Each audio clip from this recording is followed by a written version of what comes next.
হযরত উসমান আল্লাহ নবীর সামনে থেকে একটা দৌড় দিয়ে ইহুদির বাড়িতে চলে গেছে। ইহুদির বাড়ির সামনে যাইয়া ইহুদিকে ডাক দিয়া কই, রে ইহুদি বাইর হয়ে আসো, সমস্ত কাগজ সম্পত্তি নিয়ে আসছি। আল্লাহু আকবার। সমস্ত সম্পত্তির দলিল আমি নিয়ে আসছি। তুমি ওই মসজিদের জায়গাটুকু আমার নামে লিখা দাও, আর আমার সম্পত্তি তুমি নিয়ে নাও। তবু বিনিময় ওই জায়গাটাই চাই যেখানে আল্লাহ হুকুম করছে মসজিদ নির্মাণ করার জন্য। উসমান গনি রাদিয়াল্লাহু তাআলা এমন মানুষ ছিলেন, মদিনার মধ্যে মক্কার মধ্যে এমন কোন মানুষ ছিল না যেই মানুষের পেটের মধ্যে উসমান গনির হালুয়া রুটি ঢুকে নাই। সুবহানাল্লাহ কইতেন না? উসমান গনির খাবার খাই নাই মক্কা মদিনার মধ্যে এমন কোন লোক, কাফেররাও বাকি ছিল না। ওই উসমান গনি, আমরা জানি উসমান গনি ধনী মানুষ ছিলেন, কিন্তু উসমান গনি শেষ পর্যায়ে তার সমস্ত সম্পত্তি হারাইছিলেন, এটা আমরা জানি না। কিন্তু জানি উসমান গনি কিন্তু তার সমস্ত সম্পত্তি হারাই দিয়েছিলেন। কেন জানেন? হযরত উসমান গনি রাদিয়াল্লাহু তাআলা আনহু মসজিদে নববীতে আল্লাহ নবীজি বসে আছেন, সাহাবা একরামদেরকে নিয়ে কথা বলতেছেন। এমন সময় আল্লাহ তাআলার পক্ষ থেকে জিবরাইল আমিন আয়েশা বলতেছেন, নবীজি আল্লাহ তাআলা বলছেন অমুক জায়গার মধ্যে একটা মসজিদ নির্মাণ করার জন্য। এটা কার হুকুম? আল্লাহর হুকুম। কার কাছে ওহী আসছে? নবীর কাছে ওহী আসছে। তো নবীজি বললেন, সাহাবা একরাম আল্লাহ তাআলার পক্ষ থেকে এখন আমার কাছে একটা ওহী আসলো, অমুক জায়গার মধ্যে একটা মসজিদ নির্মাণ করতে বললো। তো মসজিদটা যে নির্মাণ করব, জায়গাটা কার একটু খোঁজ খবর লাগায় দেখো তো। যেই জায়গাটা আল্লাহ তাআলা জিবরাইল আমিনকে দিয়ে দেখাইছেন, ওই জায়গাটা কার দেখা দরকার আছে না নাই? ওই জায়গা তো আমার নাও হইতে পারে, আরেকজনের তো হইতে পারে। আল্লাহ নবীজির পক্ষ থেকে সাহাবা একরামরা খবর নিয়ে দেখলেন ওই জায়গাটা একটা ইহুদির। কার? আপনি কোন একটা ইহুদিকে মসজিদ নির্মাণ করতে দিব জায়গা? বিধর্মী কি আমার ঘরে নামাজ পড়বার লিগে জায়গা দিব? ভারতের মধ্যে দেখেন না মসজিদগুলো ভাঙিয়ে দিতেছে। ভারতের মধ্যে দেখেন না মসজিদের সামনে ঢোল তবলা বাজাইতেছে। ও ইমানদার, এখনো যদি তোমার ইমান সচেতন না হয় তো তোমার ইমান সচেতন হবে কবে? তুমি জেগে উঠবা কবে? তুমি কখন জেগে উঠবা? হযরতে উসমান গনি রাদিয়াল্লাহু তাআলা আনহু উপস্থিত ছিলেন। সাহাবা একরামরা তালাশ করে দেখলেন যে জায়গাটা কার, যেখানে আল্লাহ তাআলা মসজিদ নির্মাণ করতে বলছেন। খবর নিয়ে তাকায় দেখেন মসজিদটা এমন একটা ইহুদির, যে ইহুদিটা কাটটা একজন ইহুদি। খারাপের মধ্যেও কিছু শক্ত খারাপ, কিছু নরম খারাপ আছে না নাই? এমন একজন শক্ত ইহুদির। তো আল্লাহ নবী সাল্লাল্লাহু আলাইহি ওয়াসাল্লাম নবীজিকে আয়েশা সাহাবা একরাম বলে, নবীজি এটা তো অমুক ইহুদির। তো আল্লাহ নবীজি বললেন, তোমরা একটু যায় তাকে বইলা দেখো জমিটা কি মসজিদ নির্মাণ করার জন্য দিবে কিনা। তো আপনাদের কি মনে হয় সে জায়গা দিবে মসজিদ নির্মাণ করার জন্য?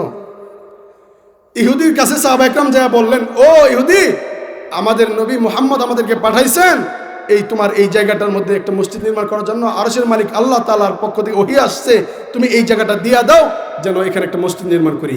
ইহুদি কই, আমি আরো মসজিদ নির্মাণ করতে দিব না। আমি ইহুদি আবার দিব মসজিদ নির্মাণ করতে? এটা তো কখনোই সম্ভব না। তো আল্লাহ নবীজির কাছে আয়েশা বললেন সে কখনো দিবে না। আল্লাহ নবীজি বললেন তাহলে তার কাছে খবর নিয়ে যাও, যায় দেখো সে কি জমি এওয়াজ বদল করবে কিনা। এওয়াজ বদল বুঝেন তো? জমির বদলি জমি। সাহাবা একরাম বললেন যে আচ্ছা ঠিক আছে। সাহাবা একরাম আবার নবীজির পক্ষ থেকে যায় বলেন, ও ইহুদি, তো তুমি এক কাজ করো, তোমার এই জমিটা একটু এওয়াজ বদল করে দাও, আমাদের থেকে একটা ভালো একটা জমি তোমাকে দিয়া দেই, তোমার জমিটা আমাদেরকে দিয়ে দাও। যেহেতু আল্লাহ তাআলা বলছেন আমাদেরকে এইখানেই মসজিদ নির্মাণ করার জন্য, আল্লাহ কি জানেন না এটা ইহুদির জায়গা? যেহেতু জানেন যেহেতু আল্লাহ তাআলা এই জমির মধ্যে মসজিদ নির্মাণ করতে বলছে, তার মানে বড় হিকমতওয়ালা কে? আল্লাহ তাআলার কাছে হিকমত আছে না নাই? ইহুদির জায়গার মধ্যে যেহেতু মসজিদ নির্মাণ করতে বলছে, তার মানে শেষে কারণ একটা আছে। নবীজির পক্ষ থেকে সাহাবা একরামরা গেলেন ইহুদির কাছে যাইয়া বলে, রে ইহুদি, ভালো মূল্যবান জায়গা তোমাকে দেওয়া হবে, তার বদৌলতে এওয়াজ বদল কইরা নেও। ইহুদি কয়, না দিতাম যদি মসজিদের কথা না কইতা, মসজিদ নির্মাণ করার কথা যদি না বলতা তাইলে আমি দিতাম, কিন্তু এখন দিব না। কারণ হইল আমাদের যেইটা নিয়ে তোমাদের দিই, একা একা যাইয়া একটু ইহুদিরারে বুঝাইয়া দেখো না, যদি দিলটা নরম হইল, যদি দিলটা নরম হয়, একলা একলা মানুষ বুঝাইতে যায় কিনা? একটা মানুষ যখন গরম হয়ে যায়, সকলে মানুষ দলবদ্ধ না হয়ে একলা মানুষ এক একজনে যায় না, যে ও তো আপন মানুষ, যায় বুঝাই দেখি, যদি নরম হয়ে গেল। আবু বকরকে আল্লাহ নবী পাঠাইছেন। আবু বকর ইহুদির কাছে যাইয়া নরম ভাষায় বুঝায় বলছে, কিন্তু আবু বকরের কথা ইহুদি শুনলো না। আবু বকর ফেল হইয়া নবীজির কাছে আইসা বলে, নবী গো, আমারে তো ফিরাইয়া দিস। আল্লাহ নবীজি বললেন, আলী তুমি যাও, তুমি একটু তোমার বাসায় বইলা দেখো। আলীও দ্বিতীয়বার আলী গেছে, আবু বকরের পরে আলী যায় বুঝাইছে। ইহুদি রাজি হয় না, আলী কেউ ফিরাইয়া দিছে। শেষের 3 নাম্বারে গেছে হযরতে ওমর। ওমর মানুষটা নরম না গরম? নরম না গরম? হযরতে ওমর যখন ইহুদির কাছে গেছে, ইহুদি ডাক দিয়ে কয়, রে ওমর, আপুসে দিমু না, যদি কল্লা আলাদা করে নিতে মনে চাই তাহলে নিয়ে নেও, জোর করে নিতে মনে চাইলে নিয়ে নেও, কিন্তু আমি খুশি হইয়া দিব না। উমর কয়, মসজিদ যেহেতু নির্মাণ করব, জোর কইরা মসজিদ করা যাইব না, আপোষে এই জায়গাটা নিতে হইব। উমরের কাছে বললেন, উমর যদি আপোষে নিতে চাও, আমি ইহুদি এই জমি মসজিদের জন্য দিব না, চলে যাও। উমরও গরম মেজাজ হয় নাই। গরম কইয়া লাভ কি, যেটা মসজিদ করতে গেলে রাগ করে মসজিদ করা যাইব, ওইটা অন্য প্রসঙ্গ। হযরত ওমর ফিরে আসছে নবীজির কাছে, আয়েশা নবীজিকে বলে, ওগো নবীজি, আমি ওমরও ফেল হয়ে গেছি। আল্লাহ নবীজি বললেন, আর কাকে পাঠাবো? শেষবারের মতো উসমানকে পাঠাই, যেহেতু উসমান এমন একজন ব্যক্তি, বড় লোক মানুষ, কিন্তু গরিব মানুষের যেইটা কয় এইটাই শুনে। দাফড়ওয়ালা ব্যক্তিরা, ক্ষমতাশীল ব্যক্তিরা গরিব দুর্বল ব্যক্তিদেরকে যেইটাই বলে এটাই তো শুনতে বাধ্য, ঠিক না? আল্লাহ নবীজি বলেন, আরে উসমান, শেষবারের মতো তুমি যাও, কারণ এমন কোন মানুষ মক্কার মদিনাতে নাই যারা তোমার টাকার হালুয়া রুটি খায় নাই। তাহলে তুমি শেষবারের মতো যায়া বোঝায়া দেখো, যদি ইহুদির দিলটা নরম হইল। হযরতে ওসমান আল্লাহ নবীজির কথাই শেষবারের মতো ইহুদির কাছে যাইয়া বলে, ইহুদি, নবীজি শেষবারের মতো আমারে পাঠাইছে। এর ইহুদি রে, নবীজি বড় আশা কইরা পাঠাইছে, আল্লাহর পক্ষ থেকে ওহী আসছে এইখানে মসজিদ নির্মাণ করার জন্য। আল্লাহ নবীজি বারবার আমাদেরকে পাঠাইতেছে, আল্লাহ তাআলার কোনো হুকুম তো এটা ফিরায় দেওয়ার মতো না। এর ইহুদি, জায়গাটা দিয়া দে, কত মূল্য লাগবো আমি তোরে মূল্য দিমু, তুই যত মূল্য চাবি তত দিব, যত বেশি চাইবি তার থেকে ডাবল দিব। এই কথা যখন বলছে, যত চাবি তত দিব, এই কথা বলার পর কিছু স্বার্থপর মানুষ আছে না নাই সুযোগটারে সদ্ব্যবহার কাজ করার জন্য? সুযোগে সদ্ব্যবহার করার জন্য কিছু লোক আছে না নাই? কাট্টা কাফের ইহুদি ডাক দিয়ে করে, উসমান, মিথ্যা কথা বললা, যা চাবো তা তো তুমি দিবা না। ইহুদির প্রশ্নে হযরত ওসমান ডাক দিয়া কই, আরে আমরা আল্লাহ নবীজির সাহাবী, আমাদের সম্পর্কে তোমার ধারণা নাই, যেহেতু বলছি দিব, তুমি কতটুকু চাইবা চাও, দিয়া দিব। ইহুদি ডাক দিয়া কই, রে ওসমান, দিতে পারি, শর্ত হইল মসজিদের, একটা মসজিদ গেলে কতটুকু জায়গা থাকে, দিতে পারবো, আমার মসজিদের জায়গা আমি দিব, তবে শর্ত হইল আমার এই জমির বিনিময়ে তোমার যত রাজত্ব, যত সম্পত্তি আছে, তুমি উসমানের গোটা রাজত্ব, গোটা সম্পত্তি আমি ইহুদির নামে লেখা দিতে হবে। আমি এই মসজিদটা দিব, তার বিনিময়ে আমাকে কি দিতে হবে? তুমি উসমানের সমস্ত সম্পত্তি আমার নামে লেখা দিতে হবে। কি বড় কূপটা দিছে, কত বড় কূপটা দিছে। উসমানকে এই কথা বলার পর উসমান কথা হারাই ফেলছে। উসমানের বাক শক্তি বন্ধ হয়ে গেছে। উসমান আর কথা বলেন নাই। কথাটা শোনার পর উসমান মাথা নিচু কইরা আল্লাহ নবীজির সামনে চলে আসছে। আল্লাহ নবীজিকে আয়েশা বলে, নবী গো, ইহুদি তো আমার কাছে বড় মাপের ডিমান্ড করে। আল্লাহ নবী কই, ও উসমান, কি ডিমান্ড করছে? উসমান ডাক দিয়া কই, নবী গো উসমান, আমি উসমানের কাছে তার চাহিদা হইল সে মসজিদের জায়গাটা দিবে রাজি হইছে, কিন্তু তার বিনিময়ে আমি উসমানের গোটা সম্পত্তি তার নামে লেখা দিতে হবে। এই কথা বলার পর আল্লাহ নবীজি দেখেন রাগ হন নাই। আল্লাহ নবীজি বলে, উসমান, যেহেতু ইহুদি তোমার গোটা সম্পত্তির বিনিময়ে মসজিদের জায়গা দেওয়ার জন্য রাজি হইছে, এখন তোমার মতামত কি? আল্লাহু আকবার কইলেন না যে? উসমানকে বলে নাই, হ্যাঁ এইটুকু আমার জায়গার জন্য তুমি এত বড় ধনী ব্যক্তি, তোমার সমস্ত জায়গা দিয়ে দিবা, দরকার নাই, আমি নবী আল্লাহর লগে কথা কয়ে জায়গা পাল্টাই এলাম। এটা বলা দরকার ছিল না? কিন্তু এটা না বললে আল্লাহ নবীজি বলতেছে, হ্যাঁ তাহলে উসমান তোমার মতামত কি? উসমান বুঝা ফেলছে যে নবী কি বলতে চাইতেছে। হযরত উসমান আল্লাহ নবীজির সামনে থেকে একটা দৌড় দিয়ে ইহুদির বাড়িতে চলে গেছে। ইহুদির বাড়ির সামনে যাইয়া ইহুদিকে ডাক দিয়া কই, রে ইহুদি, বাইর হয়ে আসো, সমস্ত কাগজ সম্পত্তি নিয়ে আসছি। আল্লাহু আকবার। সমস্ত সম্পত্তির দলিল আমি নিয়ে আসছি। তুমি ওই মসজিদের জায়গাটুকু আমার নামে লিখা দাও, আর আমার সম্পত্তি তুমি নিয়ে নাও। তবু বিনিময় ওই জায়গাটাই চাই যেখানে আল্লাহ হুকুম করছে মসজিদ নির্মাণ করার জন্য।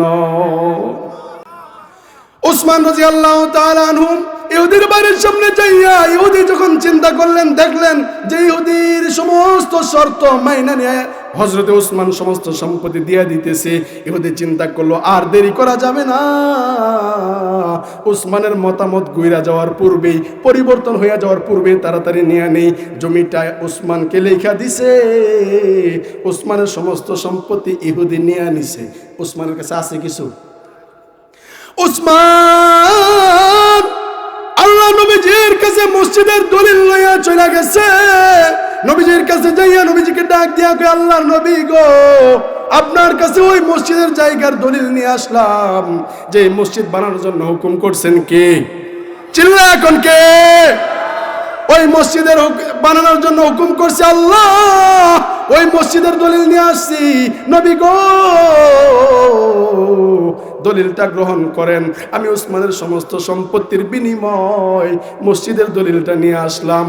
আল্লাহ নবী সাল্লাল্লাহু আলাইহি ওয়াসাল্লাম মোহাব্বত করে দলিলটা নিয়ে ওই মসজিদ ওইখানে নির্মাণ হয়েছে ঠিক, কিন্তু মসজিদের নাম হয়ে গেছে মসজিদে উসমান। হাজী সাহেবরা যারা গেছেন মসজিদে উসমান গনি দেখেন নাই? হযরত উসমান গনি নবীজির কাছে দলিলটা দেওয়ার পর উসমান বাড়িঘর নাই, একলা হয়ে গেছে। অসহায় হইয়া উসমান গনি মদিনার মধ্যে মসজিদে যাইয়া মদিনার মসজিদের ভিতরে ঢুকে উসমান গনি সিজদার মধ্যে পড়া কান্দে, কান্না করতেছে, আল্লাহ যাইব কই, যাব কই? নবীজি বাড়িতে চলে গেছে, নবীজি আপন ঘরের মধ্যে চলে গেছে। উসমান মসজিদে যাইয়া কান্দে, আরে আমি যাব কই? আমার তো আর কোনো সম্পত্তি নাই, জায়গা জমি বাড়ি ঘর কিছুই নাই, আমি উসমান কই যাব? মসজিদের সিজদায় পড়ে উসমান কান্দে। আল্লাহর নবীজি নিজের ঘরের মধ্যে চলে গেছে। ওই দিক দিয়ে আল্লাহ তাআলার পক্ষ থেকে হযরতে জিবরাইল আমিন আল্লাহ তাআলার পক্ষ থেকে ওহী নিয়ে আসছে। আয়েশা বলে, নবী গো আপনি এখনো ঘরের মধ্যে আছেন। উসমান যে তার সমস্ত সম্পত্তির বিনিময় মসজিদটা দলিল কইরা লইছে, এখন উসমানের তো থাকার জায়গা নেই। উসমান কই আছে খবর লইছেন নি? সুবহানাল্লাহ। উসমান কই আছে খবর লইছেন নি? আল্লাহ নবী সাল্লাল্লাহু আলাইহি ওয়াসাল্লাম উসমানের কথা চিন্তা করে লাভ দিয়া ঘর থেকে বের হয়ে গেছে। আহারে, আসলে তো উসমান কই আছে? উসমান তো তার সমস্ত সম্পত্তির বিনিময়ে মসজিদটা দলিল করে লইছে। উসমানের কথা চিন্তা করতে করতে, তালাশ করতে করতে আল্লাহ নবী মসজিদে নববীর ভিতরে চলে গেছে। যেদিকে হযরতে উসমান সিজদার মধ্যে পড়া কান্নাকাটি আরম্ভ করছে। উসমান সেজদায় পড়ে কান্নাকাটি করতেছে। আল্লাহ নবীজি পিছন থেকে ডাক দিয়া কয়ে, রে উসমান মাথা উঠাও, আল্লাহর পক্ষ থেকে ওহী আসছে। রে উসমান, তোমার সমস্ত সম্পত্তির বিনিময়ে যেহেতু আল্লাহ তাআলা এই মসজিদটা দলিল করে নিছে, আল্লাহ তাআলা তোমার সমস্ত সম্পত্তি এমনি নেই নাই, তোমার সমস্ত সম্পত্তির বিনিময় আল্লাহ তাআলা তোমাকে জান্নাতের মালিক বানায়া দিছে। ওসমান গনি রাদিয়াল্লাহু তাআলা এই কথা শোনার সাথে সাথে সিজদা থেকে মাথা উঠায় বলে, নবী গো আলহামদুলিল্লাহ, যেহেতু জান্নাতের সুসংবাদ পাইয়াই গেছি, মনের ভিতরে আর কোনো ডর ভয় নাই। এই কথা বইলা ওসমান গনি হাইসা দিছে। হাসার পর আবার কান্না আরম্ভ করে দ্বিতীয়বার সিজদায় চলে গেছে। দ্বিতীয়বার সিজদায় যে ওসমান গনি আবার কান্দে। আল্লাহ নবী কয়, রে উসমান, এখন আবার কান্দো কেন? আল্লাহ নবীজিকে ডাক দিয়া উসমান বলে, ওগো নবীজি, প্রথমবার তো জান্নাতের মালিক হইছে আমি উসমান নিজে সমস্ত সম্পত্তি দিয়া মসজিদের জায়গাটা ক্রয় করছি, দলিল কইরা নিছি। আল্লাহ তাআলা আমি উসমানকে জান্নাতের ঘোষণা দিছে, জান্নাতের বাড়ি দিছে, এই জন্যই খুশি হয়ে আর মাথা উঠাইছি। এখন আবার সিজদায় দিছি, তার কারণ হইল আমি উসমান তো আজকে থেকে কয়দিন বাঁচবো, কবরে চলে যাব। আজকের পর থেকে নিয়া কিয়ামত পর্যন্ত আপনার আনেওয়ালা যত উম্মত মসজিদের মধ্যে দান সদকা করবে, যারা মসজিদ নির্মাণ করবে, আমি উসমান ততক্ষণ পর্যন্ত মাথা উঠাবো না যতক্ষণ পর্যন্ত আল্লাহ তাআলা তাদের জন্য যারা কিয়ামত পর্যন্ত মসজিদের মধ্যে দান সদকা করবে, ছোট দান হোক বড় দান হোক, যারা মসজিদ নির্মাণের কাজে সহযোগিতা করে, যারা মসজিদ নির্মাণের কাজে সহযোগিতা করে শরীক থাকবে, তাদেরকেও যতক্ষণ আল্লাহ তাআলা জান্নাতের ঘোষণা না দিবে, আমি উসমান ততক্ষণ পর্যন্ত মাথা উঠাবো না। আল্লাহ রাব্বুল আলামিনের পক্ষ থেকে জিবরাইল আমিনকে পাঠাইছে, উসমানকে আবার মাথা উঠাইতে বলেন। উসমানের দ্বিতীয় ইচ্ছা আল্লাহ তাআলা কবুল কইরা নিছে। আল্লাহ নবী ডাক দেখে, উসমান মাথা উঠাও, তোমার দ্বিতীয় ইচ্ছা আল্লাহ কবুল করে নিছে। আজকের পর থেকে নিয়ে কিয়ামত পর্যন্ত আনেওয়ালা যত উম্মতে মুহাম্মাদি, যত উম্মত আল্লাহর ঘর নির্মাণ করার জন্য দান ছোট হোক বড় হোক যদি শরীক হইয়া থাকে, আল্লাহ তাআলা তাদেরকেও জান্নাতের ঘোষণা দিয়া দিছে। উসমান এই কথা শোনার পর মাথা উঠাইয়া বলতেছে, আলহামদুলিল্লাহ, আমার জীবনে আর কিছু চাই না, আমি একলাই জান্নাতে যাব, আনেওয়ালা কিয়ামত পর্যন্ত উম্মতীদেরও জান্নাত দরকার আছে। সুবহানাল্লাহ। চিন্তা করে দেখেন, নবীজির উম্মত হিসেবে সাহাবা কিরামদের অন্তর যদি আমার আপনার জন্য এত মায়া থাকে, নবীজির আমার আপনার প্রতি কি মায়া ছিল। ও উম্মত, এই যে মসজিদটা ভাঙা পড়ে রয়েছে, নির্মাণ করার দরকার আছে না নাই? জান্নাতের মালিক হইতে চাই কি চায় না? চিল্লান দিয়া কই চাই কি চায় না? যদি মালিক হইতে চাই, আপনাদের সুবর্ণ সুযোগ জান্নাতের মালিক হওয়ার জন্য। দান সদকা বড় হইলে জান্নাতের মালিক হবেন এমন না। 3 টুকরা পাথর দিয়া যদি বাদশাহ হারুন রশিদের মতো জান্নাতের মধ্যে বড় বিল্ডিং, হারুন রশিদ বড় বিল্ডিং পাইছে, এত বড় বিল্ডিং যদি তার রাজমিস্ত্রি আহমদ বিন মুসা 3 টুকরা পাথর দিয়া যদি শরীক হইয়া পুরা জান্নাত পাইয়া ফেলতে পারে, আমার আপনার জন্য কি ওই আল্লাহ আছে না নাই? ওই আল্লাহ আছে না নাই? সুতরাং ওই আল্লাহ তাআলার কাছ থেকে নেওয়ার মতো আমাদের চাইতে হবে, ঠিক কিনা? আল্লাহ তাআলার কাছ থেকে যদি পাইতে চাই, তো আমার বন্ধুবর হযরত মাওলানা সারোয়ার আলম হাবিবি, উনি আপনাদের সামনে যে অক্লান্ত পরিশ্রম করে এই প্রতিষ্ঠানের প্রতি যেই মেহনত করতেছে, মসজিদের পিছনে লাগা আছে, আল্লাহ তাআলা ভাইয়ের এই অক্লান্ত পরিশ্রমকে দিনের জন্য কবুল আর মঞ্জুর করে নেন। সকলে বলে আমিন। ভাইকে দিনের মধ্যে মুজাহিদ হিসেবে কবুল করে নেন। ভাই আলহামদুলিল্লাহ মাঠে ময়দানে কথা বলে, বিভিন্ন প্রোগ্রামের মধ্যে আমরা একসাথে সাক্ষাৎ হয়, একই সাথে বিভিন্ন প্রোগ্রাম একসাথে করি। আল্লাহ তাআলা ভাইয়ের জবানে বরকত দান করেন, গোটা বিশ্ব আল্লাহ তাআলা বয়ানের ময়দানে কবুল করেন। সকলে বলি আমিন। আপনারা সকলেই সারোয়ার আলম হাবিবি সাহেবের পাশে থাকবেন, মসজিদ মাদ্রাসার কাজে সহযোগিতা করবেন তো ইনশাআল্লাহ। আল্লাহ তাআলা আমাদের প্রত্যেককে উক্ত কথার উপর আমল করার তৌফিক দান করুন। সকলে বলে আমিন। ওয়া মা আলাইনা ইল্লাল বালাগ। আসসালামু আলাইকুম ওয়া রাহমাতুল্লাহি ওয়া বারাকাতুহু।